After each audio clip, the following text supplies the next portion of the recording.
देशमुख माझा मुलगा ह्या स्कूलमध्ये नाही आहे, अदर स्कूलचा आहे. पण मी ही ज्यावेळेस मॅडम माझ्या शेजारी राहतात, त्यांचा मुलगा इथे आहे, त्यांनी मला ज्यावेळेस ही कल्पना दिली त्यावेळेस मला म्हणजे मी ह्याची शाळा 8 दिवसासाठी बुडून इकडे पाठवलेलं आहे. म्हणजे त्याला सुट्टी नाहीये. पण मग कारण की आपली संस्कृती त्याला स्वतःचं प्रोटेक्शन करता यावं, जुन्या रूढी त्याला कळाव्या या उद्देशाने मी त्याला इकडे पाठवलेला आहे. खरंच हा उपक्रम इतका छान आहे की माझ्या मुलाच्या आयुष्यामध्ये त्याला पुढे जाऊन उपयोग होईल. खरंच हे शिबिर जे आहे ते मला असं वाटलं होतं की सुट्टीमध्ये मुलं काय करणार, खेळणार, मोबाईल बघणार असं मला वाटलं, म्हणून मी त्याला हे शिबिरात पार्टिसिपेट केलं. पण खरंच मी जेव्हा ऐकलं बघितलं तेव्हा खरंच म्हणजे कौतुक करण्यासारखं जाईल सगळं, म्हणजे शब्दात मला व्यक्त करता येत नाहीये. खूप छान, थँक्यू.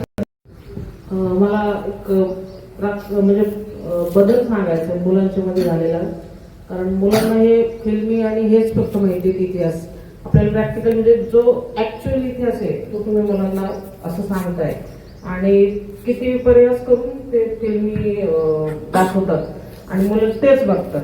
पण ऍक्च्युअली तसं नाही. आता हे जे तुम्ही स्पॉट सांगितले ते त्यांनी प्रत्यक्ष जाऊन ज्यावेळेस ते बघतील आणि आपण म्हणतो स्थळाचा पण काही त्या म्हणजे त्या मातेचा गुणधर्म पण असतो, त्या जागेचा तो गुणधर्म पण त्यांच्यामध्ये थोडासा बिंबेल असं मला वाटतं की आपण कुठल्या याच्यातून स्वातंत्र्यातून आपण किती मोलाने हे मिळवलंय आणि आपल्याला प्रत्येक गोष्टीचं इझी खूप त्यांना मिळालेली आहे आता सध्या ह्या पिढीला, म्हणजे लहान मुलांना.